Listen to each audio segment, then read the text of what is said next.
Sed sobrios y velad, porque vuestro adversario el diablo, cual león rugiente, anda alrededor buscando a quien devorar, al cual resistid firmes en la fe, sabiendo que las mismas aflicciones han de ser cumplidas en la compañía de vuestros hermanos que están en el mundo entero.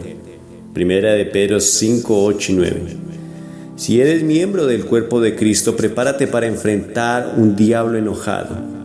Quizás no quieras pensarlo ni aceptarlo, pero si has determinado seguir a Jesús con todo tu corazón, Satanás te ha marcado para destrucción y él va a inundar tu vida con toda clase de problemas. El apóstol Pedro advierte: mas el fin de todas las cosas se acerca, sed pues sobrios, templados y velad en oración.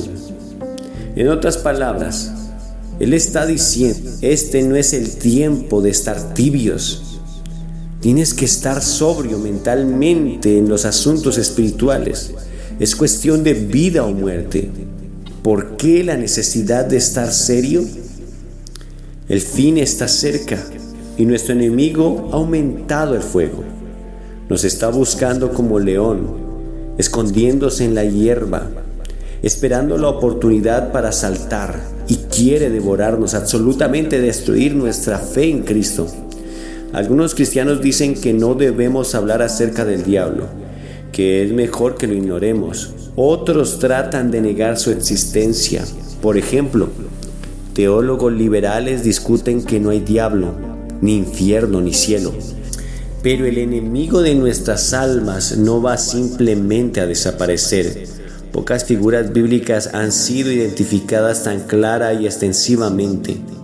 Es descrito como Lucifer, Satanás, diablo, engañador, estorbador, maligno, usurpador, impostor, acusador, devorador, Dios de este mundo, gobernador de las tinieblas, serpiente antigua.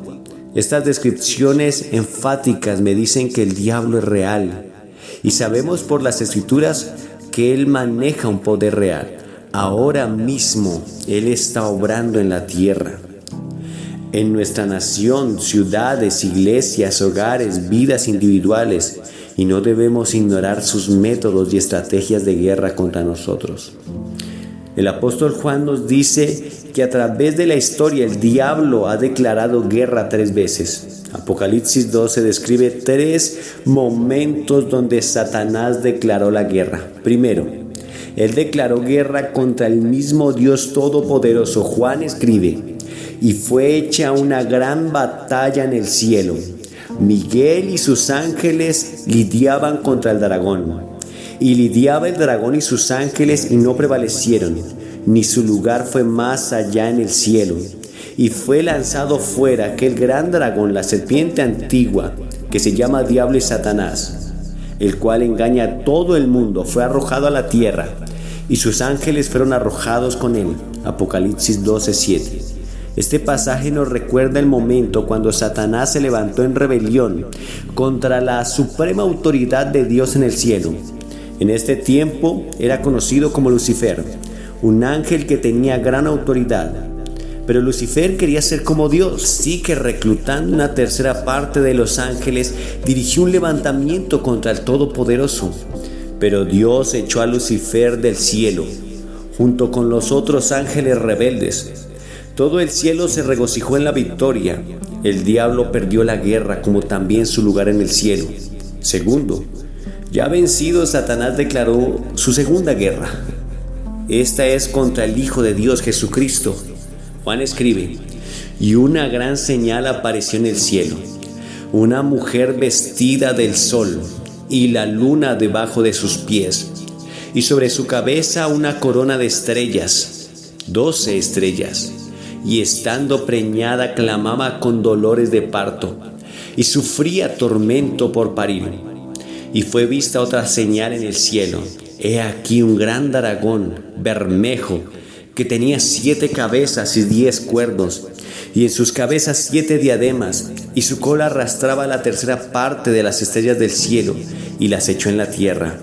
Y el dragón se paró delante de la mujer que estaba a punto de dar a luz a fin de devorar a su hijo cuando hubiese nacido. Apocalipsis 12, 1 al 4. Satanás sabía que una iglesia increíble estaba por nacer del remanente del Antiguo Testamento. Sería un cuerpo glorioso vestido con la justicia del sol. Así que el diablo declaró guerra una vez más, razonando que ahora podría hacer batalla en su territorio, la tierra. Este pasaje sugiere que Satanás sabía que no podía acercarse a la criatura en el vientre de María, así que determinó destruir a Cristo una vez naciera. Reunió todas sus fuerzas satánicas alrededor de Belén, enviando espíritus de decepción para que cegaran a los escribas, sacerdotes y fariseos. Entonces su propio espíritu entró en el rey Herodes, tomando posesión de él. Sí, Satanás no podía matar a Cristo por sí mismo, entonces tendría un hombre listo para hacerlo por él. Pero el ejército de ángeles del Señor estaba en pie haciendo guardia sobre el niño, para que Satanás no lo tocase. El diablo tendría que esperar otros 30 años para tratar de devorar a Cristo. Él vio su próxima oportunidad al principio del ministerio de Jesús, cuando el Espíritu Santo lo declaró el Mesías. En ese momento Satanás llevó a Cristo al desierto para tentarlo. Sin embargo, Jesús también lo venció en esa batalla. Dios protegió a su Hijo otra vez, enviando a sus ángeles a ministrarle en su tiempo de debilidad física. El diablo trataría una última vez de devorar a Cristo. Esta vez él movió sus fuerzas para tratar de matar a Jesús por crucifixión y tirarlo a la tumba. Envió espíritus satánicos para que incitara al gentío, entrando en los cuerpos de los sacerdotes, soldados, líderes políticos y testigos falsos. Al fin pensó Satanás, llegó su hora de poder. Ahora pelearía una guerra a todo dar, mas tú conoces el resto de la historia. El día de la resurrección fue la derrota más humillante de Satanás. Cuando Jesús ascendió al cielo, estaba fuera del alcance del diablo para siempre, y su Hijo fue arrebatado para Dios y su trono. Apocalipsis 12:5. El infierno fue sacudido porque Satanás perdió otra vez. Aún usando todo su poder, no pudo derrotar al Hijo de Dios. Tercero, el diablo declaró su tercera y última guerra contra la simiente de Cristo. Esto quiere decir que está en guerra con cada creyente verdadero en la tierra. Juan escribe: y cuando vio el dragón, que él había sido arrojado a la tierra, persiguió a la mujer que había parido el hijo varón. Verso 13. Entonces el dragón fue airado contra la mujer y se fue a hacer guerra contra los otros de la simiente de ella, los cuales guardan los mandamientos de Dios y tienen el testimonio de Jesucristo. Verso 17. Satanás ha dirigido su ira contra la iglesia de Jesucristo y ha reservado su peor ira para los creyentes que guardan los mandamientos de Dios y confían en Él. El diablo sabe que esta guerra es su última oportunidad, porque solo queda un corto tiempo antes del regreso de Cristo por su novia. Sabiendo que tiene poco tiempo, verso 12. Por lo tanto, la guerra de Satanás contra la iglesia es la más intensa de todas. Quiere ganar lo que perdió con Cristo, así que no se detendrá ante nada por destruir la fe de su novia. Esto significa que va a usar todas sus armas contra nosotros, toda su sutileza y engaños.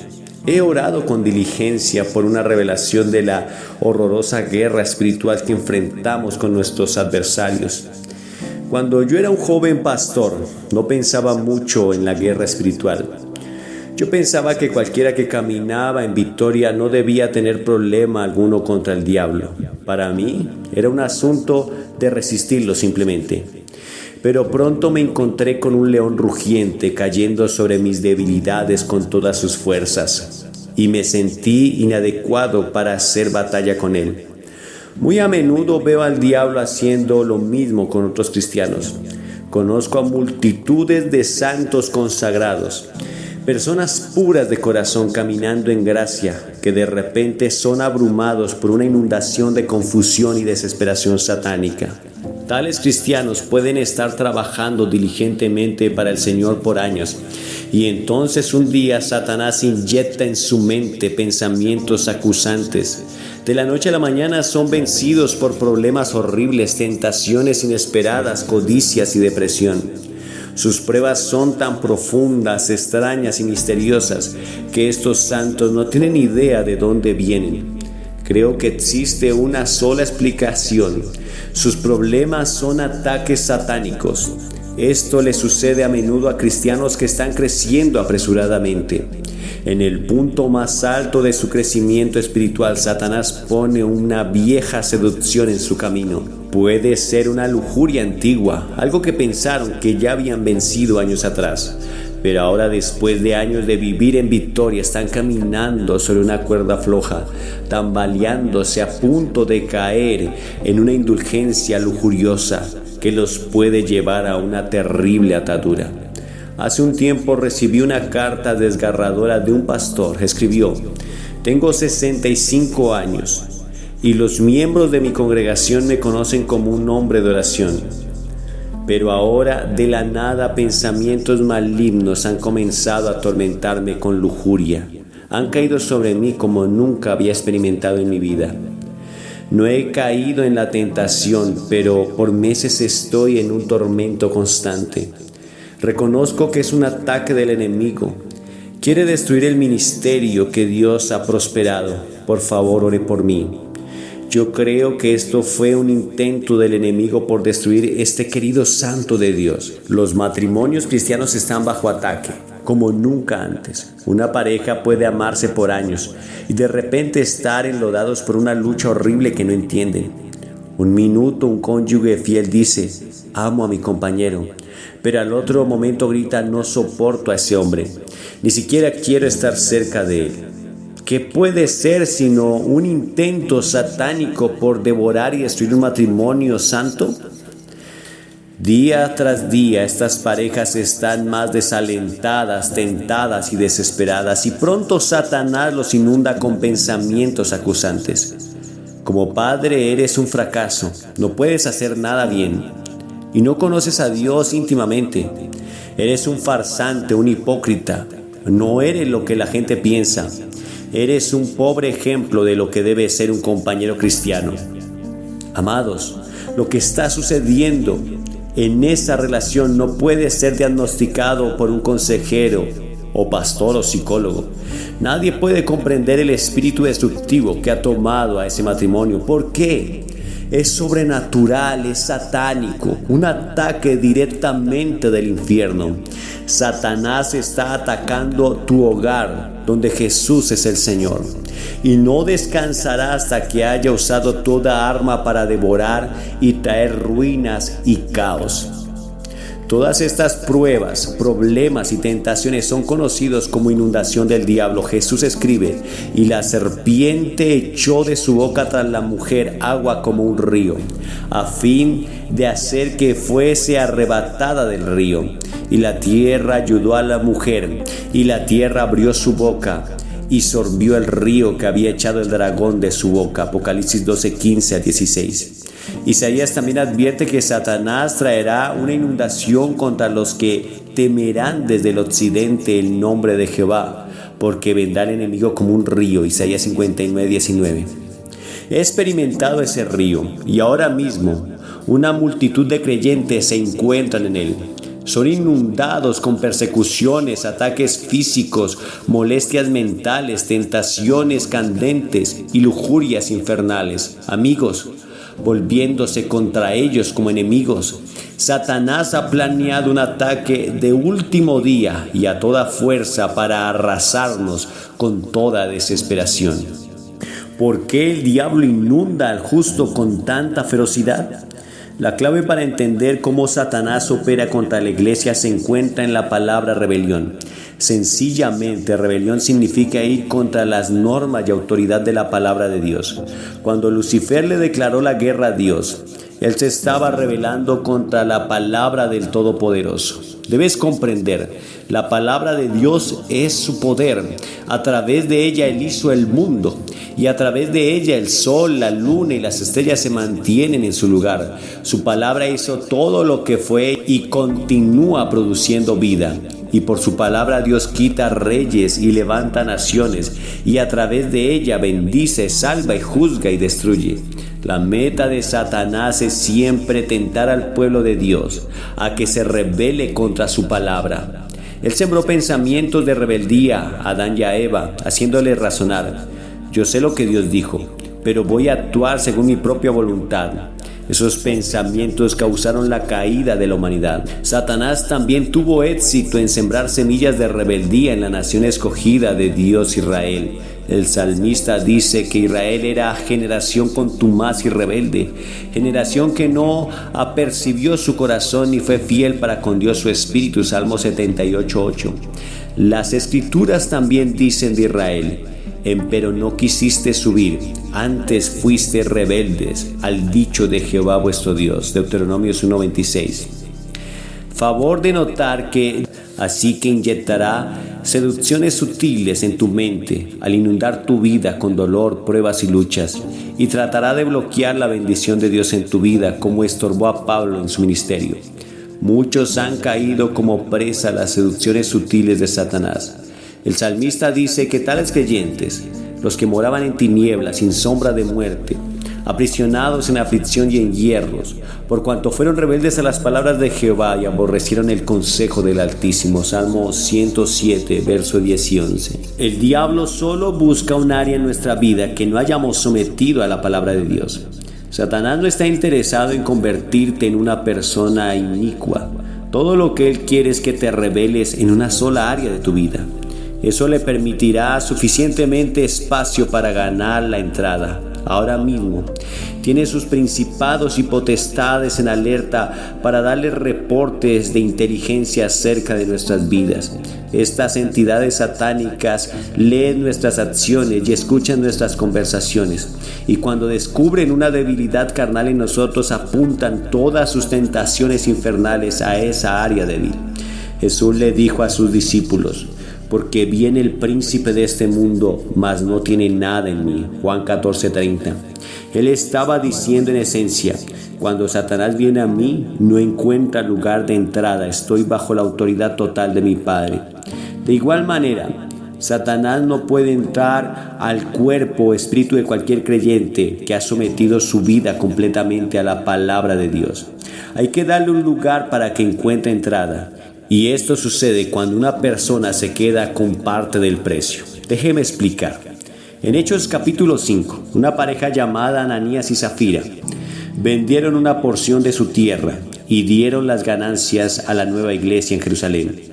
Mas cuando pusieron la cantidad a los pies de Pedro el apóstol, se quedó perplejo y les preguntó: ¿por qué ha llenado Satanás tu corazón a que mintieses al Espíritu Santo y sustrajeses del precio de la heredad? Hechos 5:3. Tan pronto como Pedro dijo estas palabras a la pareja, cayeron muertos en el lugar. ¿Cuál es la lección que Dios quería enseñarle a la iglesia a través de esto?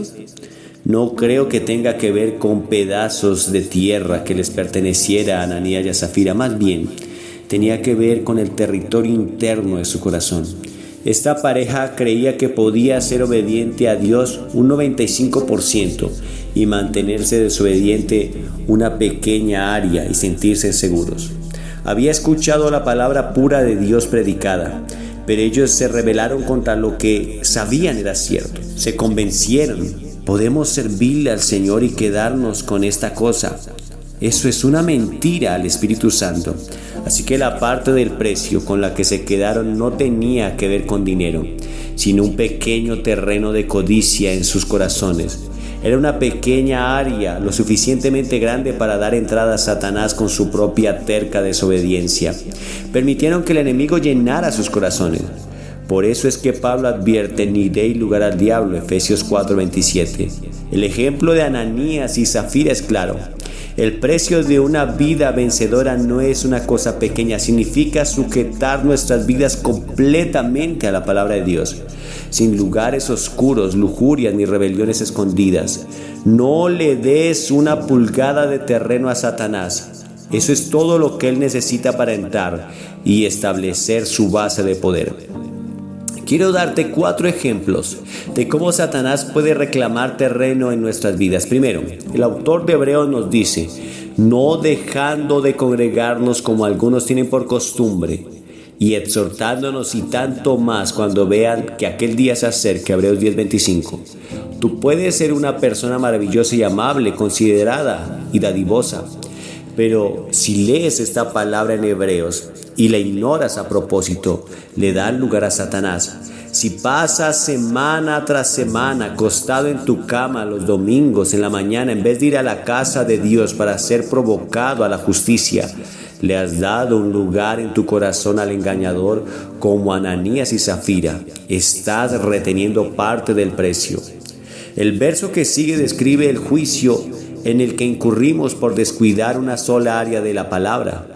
Porque si pecaremos voluntariamente después de haber recibido el conocimiento de la verdad, no queda ya más sacrificio por el pecado, sino una horrenda expectación de juicio y de hervor que ha de devorar a sus adversarios. Versos 26 y 27. Segundo, Jesús nos dice: porque si perdonan a los hombres sus ofensas, también los perdonará su Padre que está en los cielos. Mas si no perdonan a los hombres sus ofensas, tampoco su Padre los podrá perdonar. Mateo 6, 14 y 15. Cristo nos advierte: puedes ser obediente en cualquier otra área de tu vida, devoto y fiel, pero si retienes el perdonar a cualquiera, entonces tus propios pecados se están acumulando contra ti. No eres perdonado por el Padre. Reteniéndole el perdón a alguien te hace peor deudor del que te ha ofendido. Esa persona pudo haberse arrepentido y ser perdonado por el Señor, pero si tú retienes la herida, tú estás demandado de un precio que Jesús ya pagó, y no puedes demandar eso de nadie. Mas el verdadero peligro del rencor es que abres tu corazón a la intrusión satánica. El enemigo pone una estaca en ese terreno, pone una tienda y comienza su trabajo para devorarte, y tú le has permitido al retener parte del precio. Tercero, Santiago nos dice: pero si tenéis envidia, amargura y contención en vuestros corazones, no se gloríen, ni sean mentirosos contra la verdad. Que esta sabiduría no es la que desciende de lo alto, sino terrenal, animal, diabólica.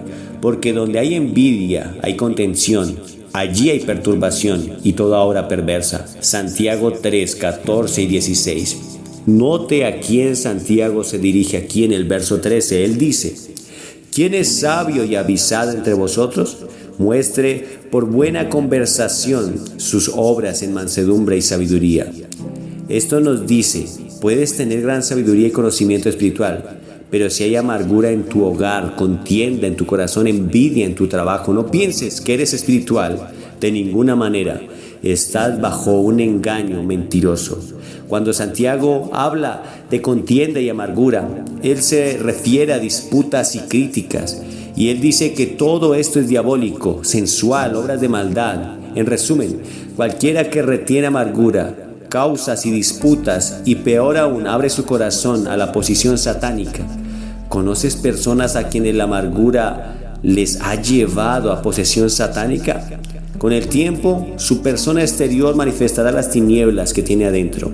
Con el tiempo, su cuerpo comienza a decaer, enfermándose y marchitándose, y sufren desbalances mentales cuando se le entrega terreno al diablo. Obra para destrucción absoluta. Así que sigue adelante, guarda rencor, quédate con tu amargura, continúa buscando disputas. Si es así, estás en rebelión total contra Dios y su palabra, y te abrirás a Satanás. Estarás espiritualmente ciego y endurecido de corazón. Por otro lado, si eres espiritual obedeciendo a la palabra de Dios de buena voluntad, entonces no importa cuán herido estés, mostrarás la sabiduría apacible al perdonar. Cuarto, en un viaje reciente a Jerusalén, observé un poderoso ejemplo de cómo Satanás puede tomar posición establecida hasta en los terrenos más pequeños. Mientras miraba la ciudad santa desde el Monte de los Olivos, vi la tierra donde se asienta la cúpula del templo de roca musulmana. Este pequeño pedazo de terreno es quizás la única parte de un acre. Sin embargo, de alguna manera Satanás puso sus manos sobre él y construyó un templo para sí, y ahora se ha convertido en la abominación desoladora. como se menciona en las Escrituras. El diablo ha logrado enfocar sus poderes en el mismo medio del pueblo, una vez escogido por Dios Israel. Y todo sucedió porque obtuvo un pequeño terreno. Este es un retrato vivo de lo que Satanás hace cuando gana el menor pedazo de terreno. ¿Qué clase de defensa tenemos contra el devorador? Si le preguntas a cualquier cristiano cómo batallar contra el diablo, probablemente te recitará Santiago 4:7. Resistid al diablo y de vosotros huirá. ¿Pero qué quiere decir Santiago por resistir? ¿Cómo resistimos el poder de Satanás? Juan nos ofrece la respuesta en Apocalipsis 12. Y ellos le han vencido por la sangre del Cordero y por la palabra de su testimonio. Apocalipsis 12:11. Cuando escuches el rugir del león, cuando la inundación te azote y estés abrumado, sencillamente corre al lugar santísimo. Por fe, entra en la misma presencia de Dios en su trono, porque el Cordero ha hecho el camino para ti a través de su sangre. Así que, hermanos, teniendo libertad para entrar en el santuario por la sangre de Jesucristo, por el camino que Él nos abrió, por el nuevo camino que Él nos abrió a través del velo, esto es su carne. Hebreos 10, 19 al 20. Cuando estás a solas con Dios en oración, estas te hacen inmune a las estrategias del diablo. Así que corre al trono por fe, clama a Él y párate en el poder de la sangre de Cristo. Entonces Juan escribió: y fueron dadas a la mujer 2 alas de la gran águila, para que de la presencia de la serpiente volase al desierto, a su lugar, donde es mantenida por un tiempo y tiempos y la mitad de un tiempo. Apocalipsis 12:14. Creo que las alas del águila mencionadas aquí son el Antiguo y Nuevo Testamento de la palabra de Dios. Él nos las ha dado para que nos lleven a un lugar de mantenimiento, para que cuando el diablo venga contra nosotros podamos volar sobre él en las alas de la palabra de Dios. El apóstol Pablo también usa la palabra nutrir o criado, escribiendo: criado en las palabras de fe, nutrido de la buena doctrina. 1 Timoteo 4:6. La palabra griega para nutrir o criar significa educar aquí. Pablo está hablando acerca de ser educado en las Escrituras, tener conocimiento de la palabra de Dios. Jesús es nuestro ejemplo aquí. Cuando resistió la tentación con la palabra de Dios, el diablo huyó. ¿Por qué? La verdad expuso a Satanás, poniéndolo en vergüenza. Y Hebreos dice: todos los que confían en la palabra de Dios, que por fe ganaron reinos, obraron justicia, alcanzaron promesas, taparon bocas de leones. Hebreos 11:33. Cerramos los poderes del infierno al pararnos en la palabra de Dios. Así que cuando escuches el rugir del león, cae sobre tu rostro ante el Padre y sumérgete en su palabra. Sus alas de águila te llevarán sobre toda inundación, dándote la plena victoria en el nombre de Jesús.